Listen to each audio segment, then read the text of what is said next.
Hello बच्चों, आप कैसे हो? लो बाय मनीष यूट्यूब चैनल में आपका फिर से बहुत बहुत स्वागत है। बच्चों, आज क्लास में यूपीएसआई एग्जाम के लिए, उत्तर प्रदेश पुलिस दरोगा के एग्जाम के लिए सीआरपीसी के वन लाइनर प्रश्न देखेंगे जो आपके एग्जाम में डायरेक्ट पूछे जाते हैं। आओ बच्चों, बोर्ड पे चलते हैं। देखो बच्चों, ये जो क्लास है यूपीएसआई एग्जाम के लिए, उत्तर प्रदेश पुलिस दरोगा के एग्जाम के लिए, तो यहाँ पर आपको इस क्लास में टोटल 14% कराए जाएंगे। ये ध्यान रखना।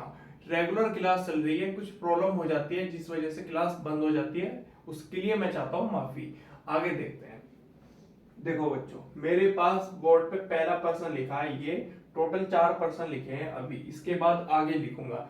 तो पहले प्रश्न में देखते हैं क्या लिखा है। इसमें लिखा है अभियोजन निदेशालय की स्थापना की जा सकेगी। जो अभियोजन निदेशालय की स्थापना की जा सकेगी प्रत्येक स्टेट में, वो किसके द्वारा की जाएगी? तो आपको ध्यान में रखना है, राज्य सरकार द्वारा की जाएगी।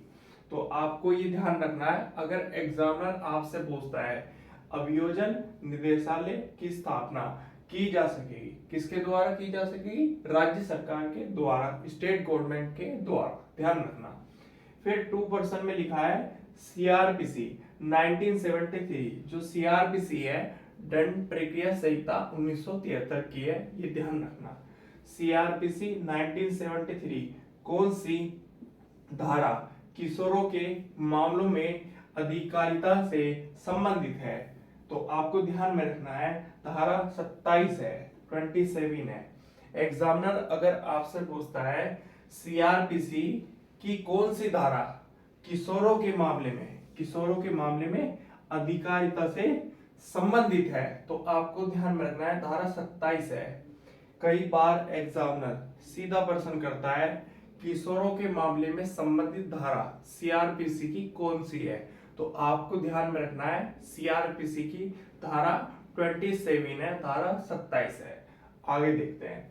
फिर यहाँ पर एग्जामिनर पूछ रहा है तीसरे प्रश्न में सीआरपीसी की किस धारा में, सीआरपीसी की किस धारा में जुर्माना देने में व्यतिक्रम होने पर मजिस्ट्रेट न्यायालय द्वारा कारावास के दंडादेश की व्यवस्था कर सकती है, यह करती है? तो आपको ध्यान में रखना है धारा 30 के 1 क्लोज में, धारा 30 के 1 क्लोज में। पॉइंट बहुत इंपॉर्टेंट है, ये ध्यान से सुनना। एग्जाम में दोनों प्रश्न लगातार बनते हैं, ध्यान से सुनो। सीआरपीसी की किस धारा में जुर्माना देने में, जुर्माना देने मतलब फाइन देने में व्यतिक्रम होने पर, मतलब मना करने पर मजिस्ट्रेट न्यायालय द्वारा कारावास के दंडादेश की व्यवस्था कर सकती है? तो आपको ध्यान में रखना है सीआरपीसी की धारा 30(1) में लिखा है इसका आंसर। आगे देखते हैं। 4 क्लोज में लिखा है अभियोजन, अभियोजन निदेशालय सीआरपीसी 1973 की किस धारा, मतलब धारा 25A में कब जोड़ी गई? तो आपको ध्यान में रखना है 2005 अधिनियम संख्या 25 है, याद रखना।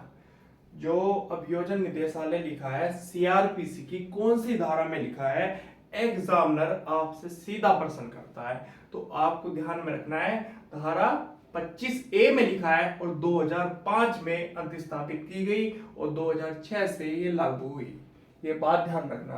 तो यहाँ पर क्या लिखा है, अभियोजन निदेशालय सीआरपीसी की किस धारा में 25A में कब जोड़ी गई? तो 25A में कब जोड़ी गई? 2005 से जोड़ी गई, अधिनियम संख्या की 25 है, ध्यान रखना। एग्जामिनर सीधा प्रश्न करेगा, आप टिक कर देना। अभी मैंने आपको बोर्ड पे 4 प्रश्न करा दिए, इससे आगे देखते हैं, वेट करना।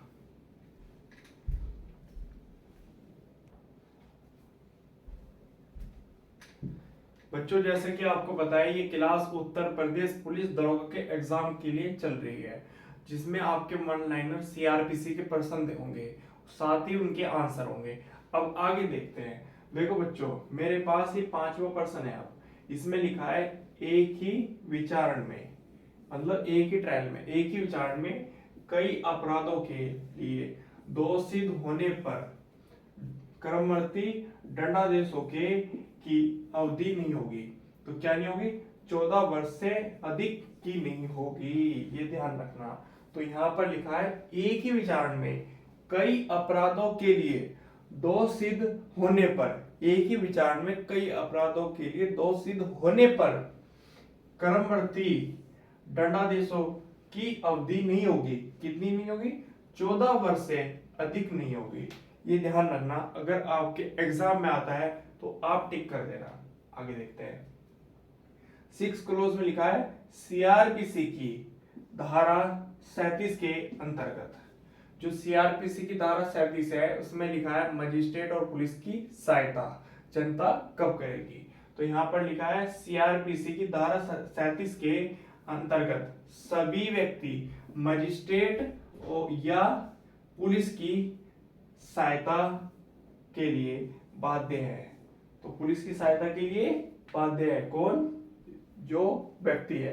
तो यहाँ पर लिखा है सीआरपीसी की धारा 37 के अंतर्गत, जो धारा 37 है सेक्शन 37 है, उसके अंतर्गत सभी व्यक्ति मजिस्ट्रेट की या पुलिस की सहायता करने के लिए बाध्य है, मतलब अपॉइंट है। तो किसमें की जा सकती है? रेलवे को क्षति पहुंचाने के प्रयास को रोकने के लिए। अगर कोई व्यक्ति रेलवे को क्षति पहुंचा रहा है या पहुंचाने का प्रयास कर रहा है, अगर मजिस्ट्रेट या पुलिस किसी व्यक्ति से सहायता मांगती है तो वो सहायता करेगा, मदद करेगा, मना नहीं कर सकता क्योंकि बाध्य है वो उस चीज के लिए। 7वें प्रश्न में लिखा है किसी न्यायाधीश या मजिस्ट्रेट की शक्तियों और कर्तव्यों का प्रयोग या पालन किया जा सकता है। किसके? उसके पद उत्तरवर्ती द्वारा किया जा सकता है। समझ गए आप? इसमें ये लिखा है धारा 7वें क्लॉज में किसी न्यायाधीश या मजिस्ट्रेट की शक्तियों और कर्तव्यों का प्रयोग या पालन किया जा सकता है, मतलब इनके जो उत्तरवर्ती होंगे कौन होंगे? उसके पद उत्तरवर्ती द्वारा किया जा सकता है, ध्यान रखना। तो अभी मैंने आपको कितने क्लोज करा दिए हैं? टोटल 7 क्लोज करा दिए हैं, 14 क्लोज कराने हैं। तो अभी आगे बने रहना इस क्लास में, अभी वेट करना।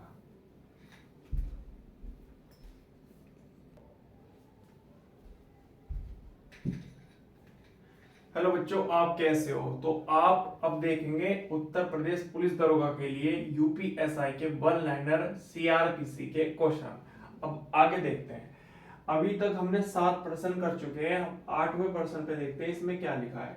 इसमें लिखा है सीआरपीसी के अधीन किसी अपराध का विचारण नहीं किया जा सकता।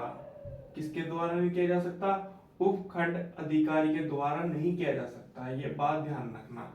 तो सीआरपीसी की अधीन किसी अपराध का विचारण किसके द्वारा नहीं किया जा सकता, तो एग्जामिनर आपसे पूछता है तो आपको ध्यान में रखना है उपखंड अधिकारी के द्वारा नहीं किया जा सकता। हाई कोर्ट कर सकता है, सेशन न्यायालय कर सकता है, दूसरा प्रथम अनुसूची में अगर बता दिया है तो वो कर सकता है, या किसी अन्य विधि द्वारा जो तत्पूर्वत में चल रही है। ये बात ध्यान रखना। सीआरपीसी की धारा 26 में लिखा है, धारा 26 में लिखा है उपखंड अधिकारी के द्वारा नहीं किया जा सकता। ये आप टिक कर देना अगर आपके एग्जाम में आता है। 9वें प्रश्न में देखते हैं इसमें क्या लिखा है। 9th में इसमें लिखा है कोई व्यक्ति अपर लोक अभियोजक नियुक्त किए जाने का पात्र तभी होगा जब वह कम से कम 7 वर्ष तक अधिवक्ता रहा हो। समझ गए आप? कोई व्यक्ति अपर लोक अभियोजक नियुक्त किए जाने का पात्र तभी होगा जब वह कम से कम 7 वर्ष तक क्या रहा हो? अधिवक्ता रहा हो। ध्यान रखना। आगे देखते हैं। यहाँ पर लिखा है 10वां प्रश्न। इसमें लिखा है मजिस्ट्रेट के न्यायालयों में, जो मजिस्ट्रेट के न्यायालय होते हैं उनमें अभियोजन संचालित करते हैं। कौन करते हैं? सहायक लोक अभियोजक करते हैं, धारा 25 के अनुसार। क्योंकि धारा 25 में क्या लिखा है? सहायक लोक अभियोजक लिखा है। अगर आपके एग्जाम में आता है टिक कर देना। फिर 11वें प्रश्न में लिखा है सीआरपीसी की किस धारा के अंतर्गत, सीआरपीसी की किस धारा के अंतर्गत सहायक लोक अभियोजक की नियुक्ति की जाती है। तो आपको ध्यान में रखना है सीआरपीसी की धारा 25 में सहायक लोक अभियोजक की नियुक्ति की जाती है। ये ध्यान रखना, सहायक लोक अभियोजक जो होता है वो सीआरपीसी की धारा 25 में लिखा है।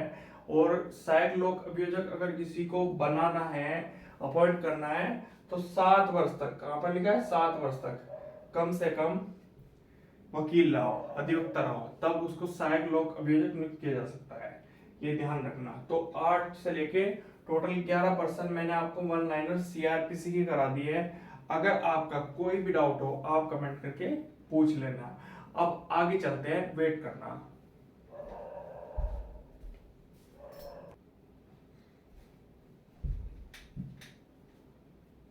बच्चों जैसे कि आपको पता है जो सीआरपीसी सब्जेक्ट है उसके वन लाइनर क्वेश्चन चल रहे हैं उत्तर प्रदेश पुलिस दरोगा के एग्जाम के लिए।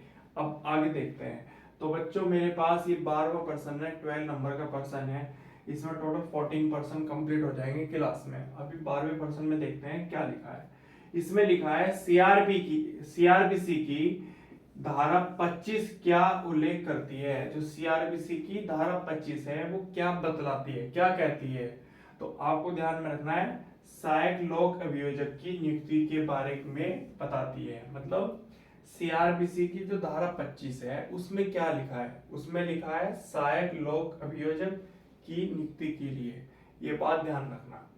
फिर 13वें पर्सन में लिखा है पुलिस अधिकारी को सहायक लोक अभियोजक के रूप में नियुक्त किया जा सकता है, बस शर्तें। कब किया जा सकता है अब समझते हैं। तो आपको ध्यान में रखना है उसका पद इंस्पेक्टर के पद के नीचे का नहीं हो और उसने जांच में भाग नहीं लिया हो, ये ध्यान रखना। कोई व्यक्ति सहायक लोक अभियोजक है, अगर वो उपलब्ध नहीं है तो उसकी जगह डीएम किसी व्यक्ति को सहायक लोक अभियोजक नियुक्त कर सकता है। किसको कर सकता है, सब इंस्पेक्टर को कर सकता है, इंस्पेक्टर को कर सकता है, पर उसके नीचे का नहीं करेगा, ये बात ध्यान रखना। मतलब सिपाही होमगार्ड को नहीं करेगा, ये बात ध्यान रखना। डीएम एसआई को सहायक लोक अभियोजक नियुक्त कर सकता है अगर उसने जांच में भाग नहीं लिया है, मतलब किसी अन्वेषण में, इन्वेस्टिगेशन में भाग नहीं लिया, ये बात ध्यान रखना। फिर इसके बाद आता है यहाँ पर कौन सा पर्सन, ये 14, इसमें लिखा है सीआरपीसी की किस धारा में, सीआरपीसी की किस धारा में एक वरिष्ठ लोक अभियोजक को कम से कम एक अधिवक्ता के रूप में 10 वर्ष का अनुभव होना चाहिए। अगर किसी व्यक्ति को वरिष्ठ लोक अभियोजक या विशेष लोक अभियोजक नियुक्त किया जाना है तो कितने वर्ष का अनुभव होना चाहिए। तो आपको ध्यान में रखना है धारा 24 के 8वें क्लॉज में लिखा है ये 10 वर्ष का होना चाहिए। सीआरपीसी की जो धारा 24 है उसका 8वें क्लॉज के अनुसार लिखा है ना यहाँ पर 14 में कि सीआरपीसी की किस धारा में एक वरिष्ठ लोक अभियोजक को कम से कम एक अधिवक्ता के रूप में 10 वर्ष तक का अनुभव होना चाहिए। तो कितने वर्ष का होना चाहिए, 10 वर्ष तक का होना चाहिए धारा 24 के 8वें क्लॉज के अनुसार, उसमें लिखा है ये बात। और दूसरी बात, अगर किसी को विशेष लोक अभियोजक बनाना है तो 10 वर्ष तक का अनुभव होना चाहिए, या किसी को सहायक लोक अभियोजक बनाना है या अपर लोक अभियोजक बनाना है तो कितने वर्ष का होना चाहिए, 7 वर्ष तक का उसको अनुभव होना चाहिए, तब जाके वो सहायक लोक अभियोजक या लोक अभियोजक नियुक्त किया जा सकता है। और किसी को विशेष लोक अभियोजक बनाना है तो 10 वर्ष का अनुभव उसको होना चाहिए। तो सीआरपीसी के वन लाइनर क्वेश्चन मैंने आपको बताए जिनके साथ में आंसर भी बताई है, जो आपके यूपीएसआई के एग्जाम में डायरेक्ट पूछे जाएंगे। अगर आपको कोई भी कमेंट करके डाउट लगता है तो आप पूछ सकते हैं। आज के लिए धन्यवाद, कल फिर मिलेंगे।